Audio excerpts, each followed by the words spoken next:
आज के इस वीडियो में हम लोग बात करने वाले हैं चैप्टर 2 के जो बेसिक टर्म्स थे उनके बारे में हमने पिछले वीडियो में बात कर लिया था। और आज के इस वीडियो में हम लोग चैप्टर 2 को लाइन बाय लाइन देखेंगे। तो आप लोग इस वीडियो को लास्ट तक देख सकते हैं और चीजों को आसानी से समझ सकते हैं। ठीक है, चलिए स्टार्ट करते हैं। देखिए, जो आपका चैप्टर 2 है उसका जो नाम था भौतिक स्वरूप। भौतिक स्वरूप, संरचना एवं उच्चावच। संरचना एवं उच्चावच। देखिए, पिछले वीडियो में हम लोगों ने भौतिक स्वरूप क्या होता है, ये संरचना एवं उच्चावच से क्या तात्पर्य होता है, इन सारी चीजों के बारे में हमने देख लिया था।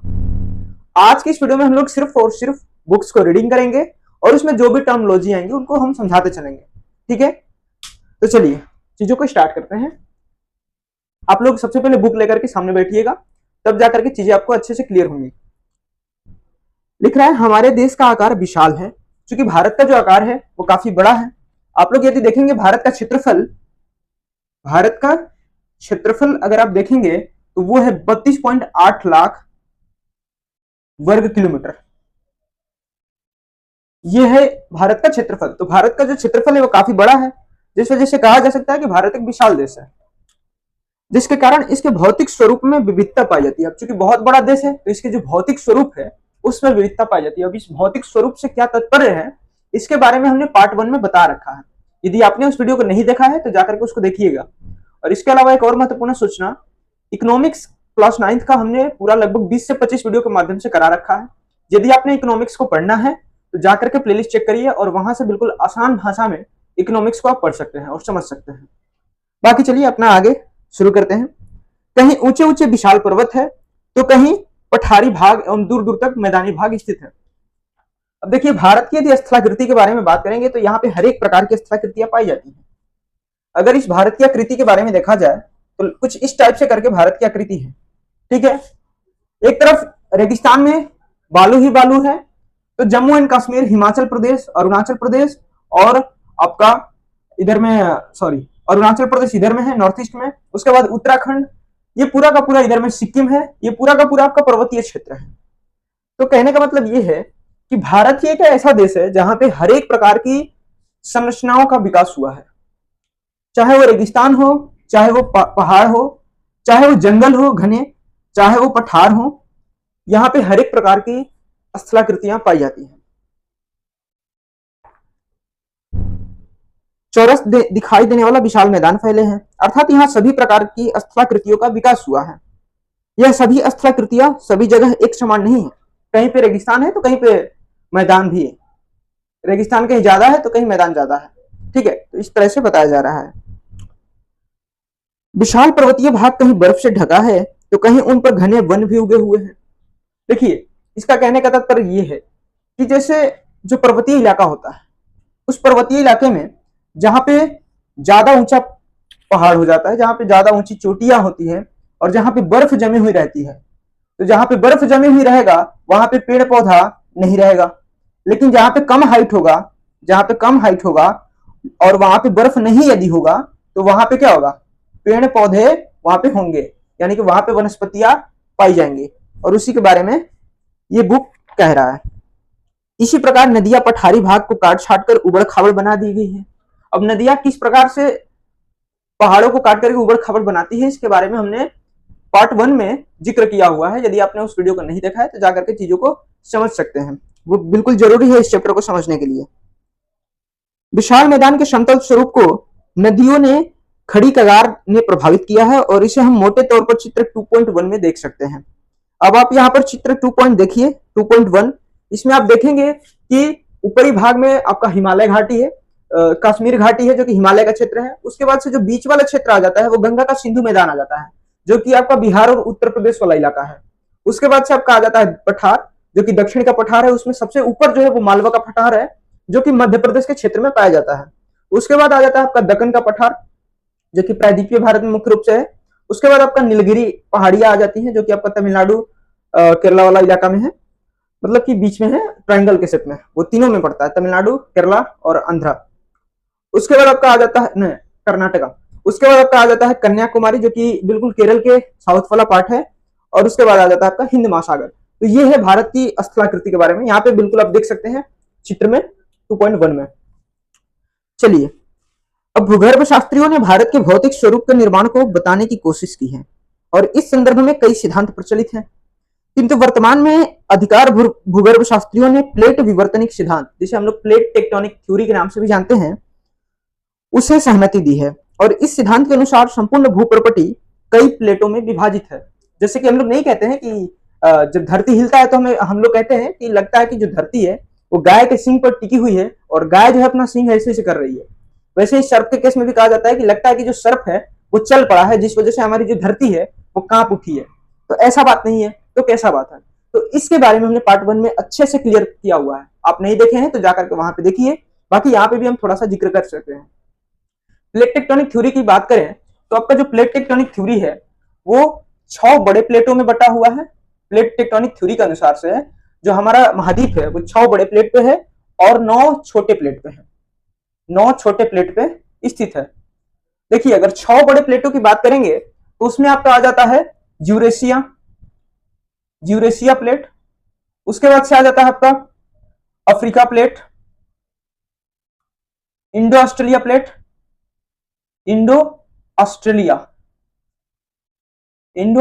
प्लेट। उसके बाद आ जाता है आपका प्रशांत प्लेट, पैसिफिक प्लेट जिसको इंग्लिश में कहा जाता है प्रशांत प्लेट।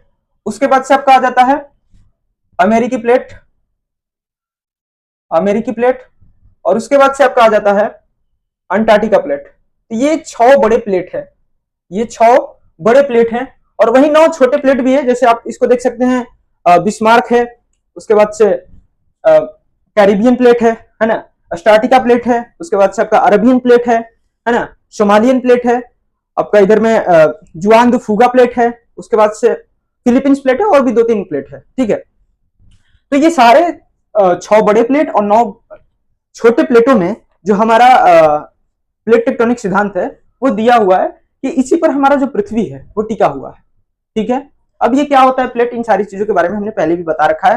बाय द वे यहाँ पे थोड़ा सा बता देता हूँ।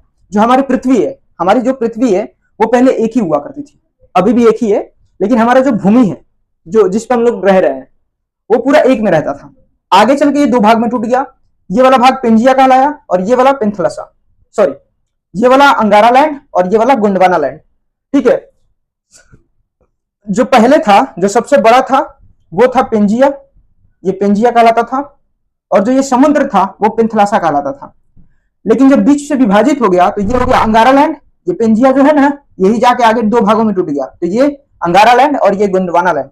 और ये जो बीच का पार्ट है इसको टेथिस सागर कहा जाता है, टेथिस सागर। ठीक है, तो ये कुछ छोटी छोटी चीजें हैं, इसके बारे में हमने पार्ट 1 में जिक्र किया हुआ है। आप उसमें जाकर के चीजों को अच्छे से समझिए। देखिए, भारत का जो प्रायद्वीपीय पठार है वो इसी का हिस्सा है। ये जो गोंडवाना है ना, अंगारा लैंड और गोंडवाना लैंड, ये जो भारत का प्रायद्वीपीय हिस्सा है। अरे प्रायद्वीपीय का मतलब होता है जो 3 ओर से जल से घिरा है। प्रायद्वीप का मतलब क्या होता है? प्रायद्वीप का मतलब होता है कि आकार में बड़ा रहेगा और 3 ओर से जल से घिरा रहेगा। और वहीं अंतरीप का मतलब होता है कि जो आकार में छोटा रहेगा और 3 ओर से जल से घिरा रहेगा। बात समझ में आया? तो वही एक कन्याकुमारी अंतरिप, उत्तम आशा अंतरिप, जिस पर Vasco D gamma Diaz Bartholomew आए थे, याद है ना?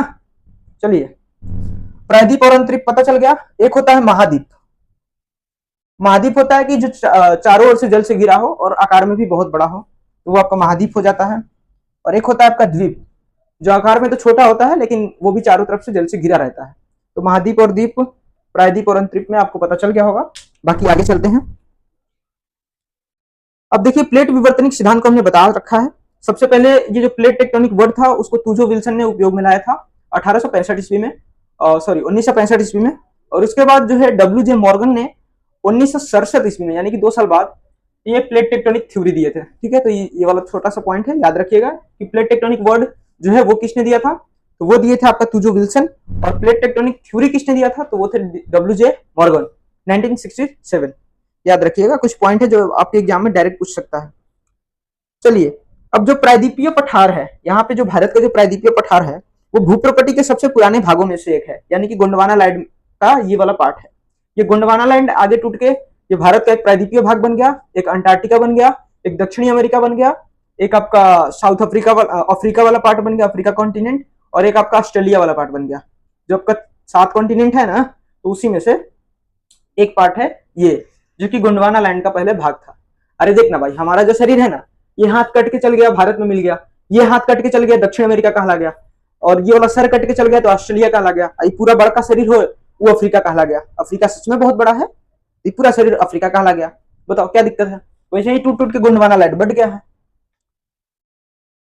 यह वह खंड है जो पृथ्वी के प्रथम ठोस हुए धरातल का प्रतिनिधित्व करता है। यह भूखंड कभी समुद्र में नहीं डूबा है, अर्थात यह भाग भारत का सबसे प्राचीन, कठोर एवं मूल भूखंड है। ठीक है। प्लेटों की गति के कारण प्लेटों के अंदर एवं ऊपर के शैलों में दबाव एवं तनाव उत्पन्न होता है। जैसे प्लेट गति कर रहे हैं, अब किस किस दिशा में गति करते हैं? 3 दिशा में गति करते हैं। इसके बारे में भी हमने पार्ट 1 में बता रखा है।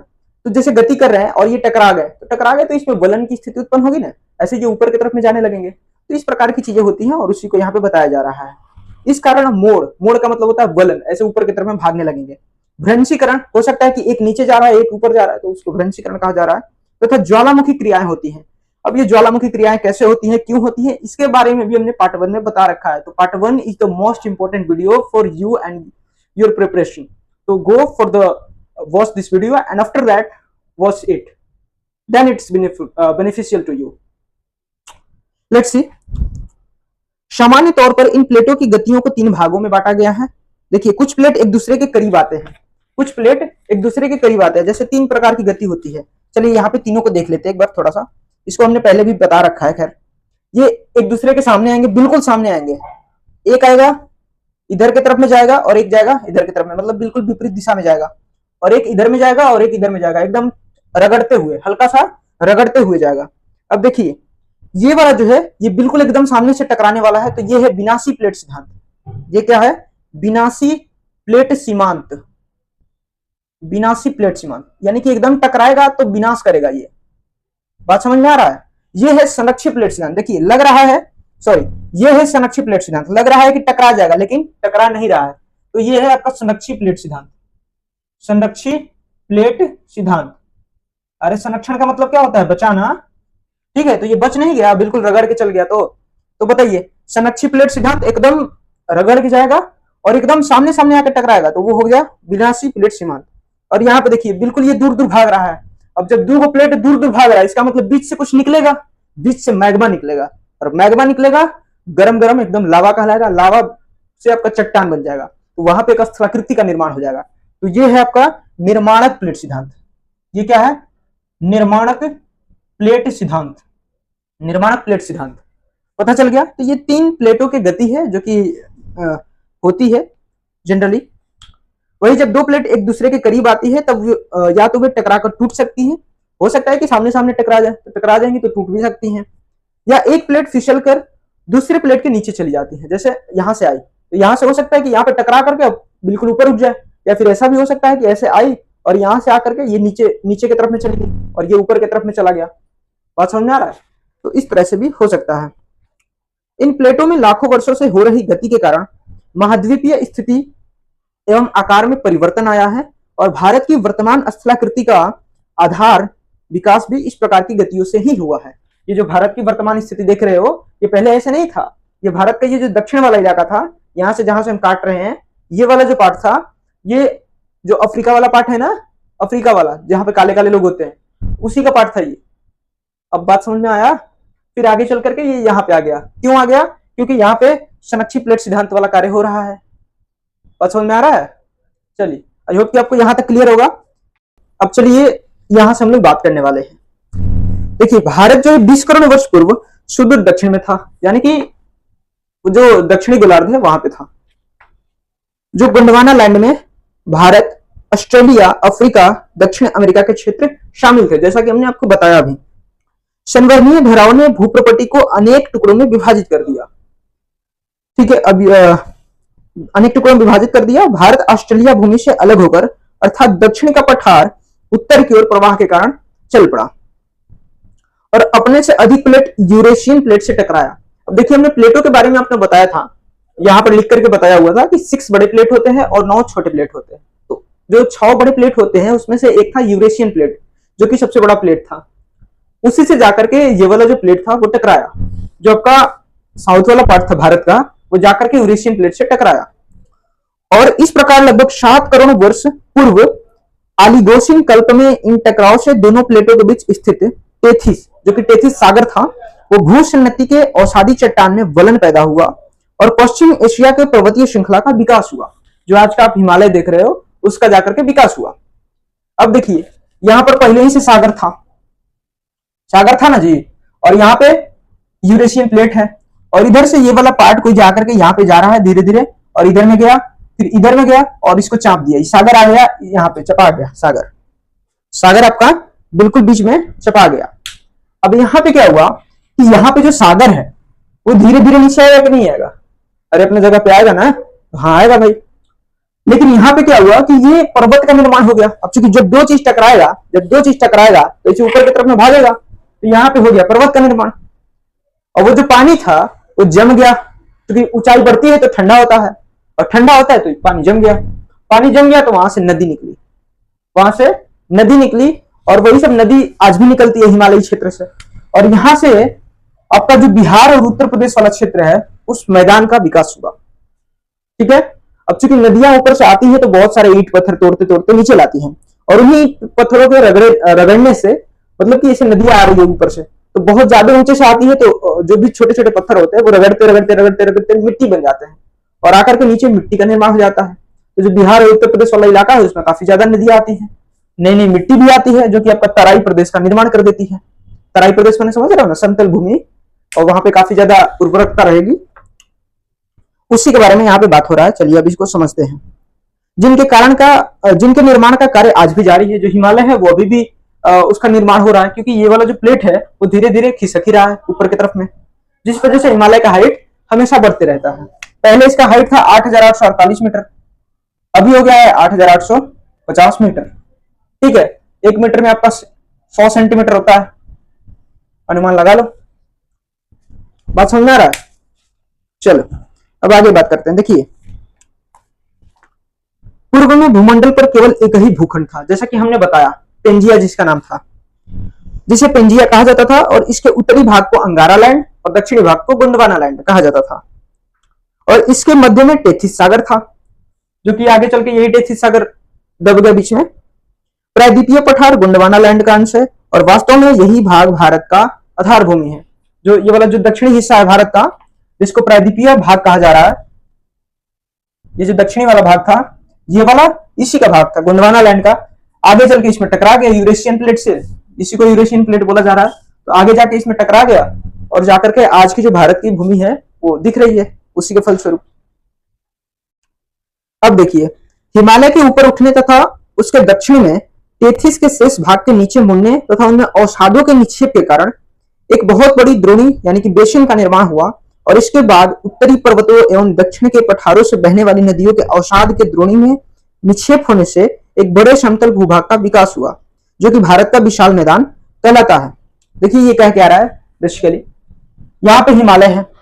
अब चूंकि हिमालय तो लगातार ऊपर उठ रहा है, यहां से नदियां लगातार बह रही हैं, और ये है आपका उत्तर प्रदेश, यूपी एंड बिहार, और इधर में है आपका दक्षिण भारत, साउथ इंडिया, और ये है आपका पर्वतीय भाग, सॉरी पठारी भाग। इसका ढाल किधर में है? इधर से इधर की तरफ में, और इसका ढाल किधर में है? नीचे की तरफ में, यानी कि यहां से नदी बहती है नीचे, और यहां से नदी बहती है यहाँ पे इस साइड में। यहां से भी आ रहा है तो कचरा वगैरह लेके आ रहा है, नदी बहती है तो कितना कचरा लेके आती है पता है ना, बहुत सारी मिट्टियों को काट करके लाती है। ये भी मिट्टी काट के ला रहा है, और ये भी मिट्टी काट के ले आ रहा है। यहाँ वाला क्षेत्र है वो पहले क्या था? टेथिस सागर था। यहाँ पे क्या था? टेथिस सागर था। लेकिन अब यहां से मिट्टी आते आते इधर से भी मिट्टी आते आते धीरे धीरे ये भर गया। ठीक है, और अब ये हो गया यूपी एंड बिहार, जो कि पूरा मैदान है। क्या है? पूरा मैदान है। यही तो बताया जा रहा है यहाँ पे। इसको, ये वाला जो पार्ट है, इसी को कहा जाता है द्रोणी या फिर बेसिन, जहां पे नदियों का कचरा आके जमा होता है। बेसिन में हम लोग हाथ भी धोते हैं, तो उससे आप लोग समझ सकते हैं कि बेसिन क्या होता है। गड्ढा टाइप का होता है ना बेसिन, जहां पे आप हाथ धोते हैं खाना खाने के बाद। तो ये होता है। निक्षेप का मतलब होता है जमा हो जाना। तो ये सब कुछ टेक्निकल वर्ड है जो कि भूगोल में यूज होता है। निक्षेप का मतलब होता है जमा होना। ये भी हमने पार्ट 1 वीडियो में बता रखा है, नहीं देखे हैं तो जाकर के उसको समझिएगा अच्छे से। अब देखिए, पठार से निकलने वाली नदियों के अवसादी निक्षेप से समुद्र तटीय मैदान का विकास हुआ। अब ये समुद्र तटीय मैदान कहां से आ गया? तो देखिए, हमारा जो साउथ वाला पार्ट है वो कुछ इस टाइप से है, और यहाँ वाला जो इस साइड का एरिया है ये पूरा का पूरा पठार है। लेकिन ये वाला इलाका जो है, ये वाला, ये पूरा ऐसे ही मैदान है। ये मैदान क्यों हो गया भाई? तो यहां से नदियां निकलती हैं, कुछ नदियां इस साइड में भी आती हैं और आकर के अपना जो निक्षेप है, यानी कि अपना जो डेल्टा है, डेल्टा का मतलब जो कचरा है, उसको यहाँ पे जमा करते जाती है, यहाँ पे जमा करते जाती है, और इस तरह से यहाँ पे मैदान का निर्माण हुआ। ये एक दिन का प्रोसेस नहीं है, ये लाखों सालों का प्रोसेस है, तब जाकर के इस टाइप का शेप आकर के बन रहा है। ठीक है, यहाँ पे डेल्टा जम गया तो ये मैदान हो गया। इधर में यूपी बिहार मैदान का क्षेत्र है, तो ये एक दिन का नहीं है खेल, ये बहुत पहले से चला आ रहा है, तब जाकर के इस टाइप की संरचना का विकास हुआ है। वही अंडमान निकोबार द्वीप समूह निमज्जित उच्च पर्वतीय भूमि का अवशेष है। अब ये निमज्जित उच्च पर्वतीय भाग का अवशेष का मतलब क्या होता है, चलिए इसको समझते हैं। देखिए, आपका अंडमान निकोबार जो है कहीं ना कहीं यहाँ पे स्थित है, मोटे तौर पर समझिए तो, और यहाँ पे अपना हिमालय है। ये हिमालय ऐसे फैला हुआ है पूरा का पूरा, और इधर में आकर के जो सिक्किम वाला, सॉरी, जो नॉर्थ ईस्ट वाला इलाका है, मिजोरम वाला इलाका है, वहां से आकर के म्यांमार होते हुए और ये आकर के नीचे समुद्र में डूब गया, जो बंगाल की खाड़ी है उसमें आकर के डूब गया है, और फिर ऊपर होता है अंडमान निकोबार के रूप में। ठीक है, फिर ऊपर होता है अंडमान निकोबार के रूप में। जैसे आप हाथ है, हाथ को आप जल में डुबाइएगा और इसको टहनी को डुबा लीजिएगा और इसको ऊपर कर लीजिएगा, तो देखिए यहाँ पे ये वाला शोल्डर ऊपर है, ये टहनी बीच में डूब गया और फिर ये ऊपर हो गया। यहाँ पे हिमालय ऊपर है कि नहीं है? बिल्कुल है, बीच में डूब गया भाई, देखो बंगाल की खाड़ी में डूब गया है, और फिर ऊपर जाके ऊपर हो गया है, ये हो गया अंडमान निकोबार। बात समझ में आ रही है? चलिए, जबकि लक्षद्वीप का निर्माण प्रवाली निक्षेप द्वारा हुआ है। प्रवाली निक्षेप ये होता है जो कछुआ का कुपड़ होता है ना, उन्हीं के जमा हो जाने की वजह से ये जो लक्षद्वीप है उसका निर्माण हुआ है। भारत का निर्माण जो हुआ है वो गोंडवाना लैंड से हुआ है, मेनली यह गोंडवाना लैंड का पार्ट था, आगे चल के यूरेशियन प्लेट से टकराया और तब जाकर के आज का ये जो शेप है वो बन रहा है। उसके बाद से जो भारत का मैदानी भाग है वो आपका जो टेथिस सागर था उसके वजह से और उसी के बेसिन में जो है मैदानी क्षेत्र का निर्माण हुआ है, जो कि आज के यूपी बिहार के नाम से जाना जाता है। वही तटीय मैदानी भाग का निर्माण पठार से निकल रहे नदियों के निक्षेप, नदियों के डेल्टा की वजह से ये जो तटीय मैदान है उसका निर्माण हुआ है। वही यदि अंडमान निकोबार के बारे में बात करेंगे तो हिमालयी क्षेत्र का जो गलित पार्ट था बीच में आकर के बंगाल की खाड़ी में डूब जाता है, फिर ऊपर होता है, जिसे अंडमान निकोबार के नाम से जाना जाता है। उसके अलावा जो आपका लक्षद्वीप है वो प्रवाली द्वीप से प्रवाल से बना हुआ है। प्रवाल मतलब कि कछुआ का जो कुपड़ होता है उससे बना हुआ है। आई होप कि आपको सारी चीजें धीरे धीरे समझ में आ रही होगी। मैं जानता हूं कि इसको समझना थोड़ी सी मुश्किल है, लेकिन आप वीडियो को एक बार नहीं, दो बार नहीं, तीन बार ऐसे करके देखिएगा, तब जाके आपको चीजें क्लियर होने वाली है, और तब जाकर के आप भी हमारे तरफ से बता सकते हैं किसी को भी। ठीक है, बस हारना नहीं है, लास्ट तक लड़ना है, लड़ना तो पड़ेगा, चाहे उसके लिए कुछ भी हो। तो यही तो हमारे हाथ में भी है ना, पढ़ाई के अलावा और क्या है हाथ में? आपके हाथ में है तो वो चीज कर सकते हैं, बट नहीं है तभी तो पढ़ रहे हैं। तो मन लगा के पढ़िए, लास्ट तक लड़िए, चीजों को समझने की कोशिश करिए, समझ में आएगी, जरूर आएगी। चलिए, एक दिन में किसी को नहीं आता है समझ में, हमको भी नहीं आया था, हम भी जब पढ़ाई कर रहे होंगे हमको भी नहीं आता होगा, लेकिन अभी तो आ रहा है ना, तभी तो पढ़ा रहे हैं आपको। चलिए, भारत के संपूर्ण क्षेत्रफल का 11% पर्वतीय भाग है, 28% पठारी क्षेत्र है। देखिए, ये पर्वतीय भाग और पठारी क्षेत्र का मतलब क्या होता है इसके बारे में भी क्लियर कर लेते हैं।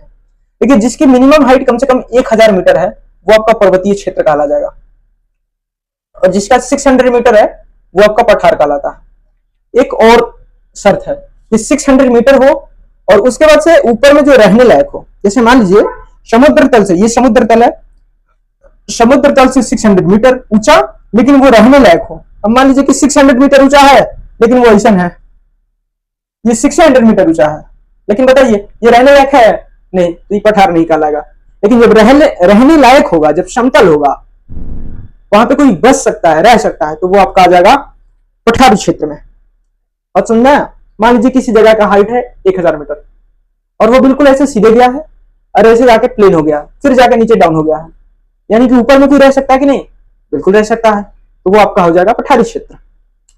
चलिए, अब आगे चलते हैं। देखिए, यहां पर जो है 11% पर्वतीय भाग है, वहीं 28% पठारी क्षेत्र है। इसके साथ साथ 18% पहाड़ी क्षेत्र है और 43% यानी कि 43% भूभाग मैदानी है। तो आपका पर्वतीय और पहाड़ी मामला लगभग सेम ही है। पठारी क्षेत्र का मतलब समझ में आ गया, मैदानी का भी मतलब समझ में आ गया है। तो सबसे ज्यादा यहाँ पे मैदान है 43%। उसके बाद से आपका पहाड़ी क्षेत्र जहाँ पे पहाड़ होते हैं, ठीक है, तो वो है आपका 18%। पर्वतीय क्षेत्र यानी कि जहाँ पे ऊंची ऊंची चोटियां होती हैं, जम्मू कश्मीर हिमाचल वाला ऊपरी भाग जो है वो आपका हो जाएगा पर्वतीय क्षेत्र में। चलिए, पहाड़ी एवं पठारी भाग की जो औसत ऊंचाई है लगभग 300 से 900 मीटर के बीच है, और इसके विपरीत मैदान एवं तटीय क्षेत्र में औसत ऊंचाई 160 मीटर से भी कम है, यानी कि ये 160 मीटर से भी कम है। और वही पर्वतीय भाग की बात करें तो औसत जो ऊंचाई है, औसत का मतलब समझ रहे हैं, वैसे ना कोई पहाड़ है जो 200 मीटर ऊंचा है 200 मीटर बस। तो औसत मिला लिया जाए तो सारा का सारा करके 300 से 900 मीटर के बीच में मामला आता है। इसके विपरीत मैदान एवं तटीय क्षेत्र में औसत ऊंचाई 160 मीटर से भी कम है, और उत्तर के पर्वतीय भाग की जो औसत ऊंचाई है लगभग 1200 मीटर से 6000 मीटर तक है। और इस भूभाग में कुछ शिखर ऐसे हैं जिसकी ऊंचाई 8000 मीटर से भी अधिक है, जैसे कि भारत का केटू है, भारत का केटू है लगभग 8006 से समथिंग करके है। बात समझ में आ रहा? वही माउंट एवरेस्ट है यहाँ पे 8848 मीटर के साथ। अभी हालांकि इसका 8850 हो गया है। तो ये कुछ पर्वतीय और मैदानी भागों के बारे में यहाँ पे बताया जा रहा है, उसकी ऊंचाई से रिलेटेड। इनमें अधिकतर चोटियां वर्ष भर बर्फ से ढकी रहती है, यानी कि जो इतनी ऊंची ऊंची चोटियां हैं वो हमेशा बर्फ से ढकी रहती है। यहाँ दबाव के कारण परिवलन एवं क्षेप वृंश मिलते हैं। वही झीलों के निक्षेपित होने से बृहद हिमालय में कई घाटियों का निर्माण भी हुआ है। अब ये झीलों के निक्षेपण का मतलब क्या होता है? देखिए, जैसे यहाँ से झील निकल रहा है, यहाँ से हिमालय से सॉरी जम्मू कश्मीर वाला एरिया से, और झील निकल के आया और यहाँ पे आपकी जमा हो गया, निक्षेप हो गया मैंने जमा हो गया, तो झील बन गया। बात समझना? आगे चल के हम लोग झील के प्रकार भी देखेंगे। तो यहाँ पे कई बड़े झील का भी निर्माण हुआ है। इनमें कश्मीर में डल एवं वुलर झीलें अवशेष के रूप में इसके प्रमाण है। तो डल एवं वुलर झील कहाँ पे है? तो आपका कश्मीर में है। डल एवं वुलर झील कहाँ पे है? तो कश्मीर में है, इसको याद रखिएगा। उत्तर की उच्च भूमि के मध्य में 1000 मीटर से भी अधिक गहरी गार्ज पाई जाती है। अब ये गार्ज क्या होता है इसके बारे में समझ लेते हैं। देखिए, जैसे दो पहाड़ है यहाँ पे, ऐसे दो पहाड़ है और यहां से नदी गिर रही है, ठीक है। अब जब ये यहाँ पे नदी गिरी, ठीक है, तो ये जो पहाड़ है इसको धीरे धीरे काटते काटते काटते काटते और यहां से अब नदी जाने लगी, यानी कि ये वाला जो पहाड़ है वो बिल्कुल बीच से क्रॉस हो गया। ऐसे पहाड़ है, बीच से इसको काट दिया गया, अब नदी यहां से जा रही है। अच्छा, हमारा देखो ये शरीर है ना, ये पहाड़ है, इसको पूरा यहाँ पे नदी गिरी और इसको इतना तेज से गिरी कि इसको काटते काटते काटते काटते अब यहां से नदी बहने लगी। लगेगा ऐसा कि नदी जो है हमारे पीठ के पीछे से आ रही है और यहां से गुजर रही है, ये बीच वाला पार्ट है हमारा कट जाएगा, ये पूरा इधर वाला कट जाएगा पार्ट। तो यही तो हुआ आपका गार्ज। आप मोबाइल में चित्र देख सकते हैं स्क्रीन पे, जिसमें कई नदियां प्रवाहित होती है। और इस भूभाग के दक्षिण यानी कि शिवालिक में कई महत्वपूर्ण घाटियों का विकास हुआ है। वही हिमालय पर्वत पामीर घाट से निकलकर, अब ये हिमालय पर्वत पामीर घाट क्या होता है इसको चित्र में आप देख सकते हैं, निकलकर ये दक्षिण की ओर चाप बनाते हुए उत्तर पूर्व की ओर चली जाती है। वही ब्रह्मपुत्र नदी को पार करने के उपरांत यह दक्षिण की ओर मुड़ जाती है, जहां ये पटकोईबुम अरुणाचल प्रदेश में, नागा नागालैंड, मणिपुर तथा लुसाई जो कि मिजोरम पहाड़ियों के नाम से विख्यात है। इसे पूर्वांचल की पहाड़ियां भी कहा जाता है क्योंकि ये पूर्व में स्थित है। वही हिमालय क्षेत्र में कई छोटी बड़ी हिमानियां भी मिलती है। हिमानिया का मतलब होता है कि जो हिम बर्फ होता है वो पिघल के नीचे आता है तो हिमानिया कहा जाता है। मतलब वो बर्फ का पार्ट रहता है, जब पूरा अच्छे से पिघल जाता है तो वो नदी कहलाने लगता है। हिमानियां मिलती है जिनमें गंगोत्री, यमुनोत्री, सियाचिन, बाल्टोरा, बिकाओ तथा बतुरा प्रमुख है, यानी कि ये कुछ हिमनोत्री है, ठीक है, यानी कि हिमानिया है। यहाँ कई प्रसिद्ध दर्रे भी है। दर्रे का मतलब होता है कि दो पहाड़ों के बीच की जो पतला रास्ता है वो दर्रा है। जैसे यहाँ पे दो पहाड़ है और ये पतला सा रास्ता है, तो ये आपका दर्रा है। चलिए अब आगे बात करेंगे। इनमें जम्मू कश्मीर में जोजिला एवं बुर्जिला दर्रा है, और हिमाचल प्रदेश में बड़ा लाचला और सिपकिल्ला दर्रा है।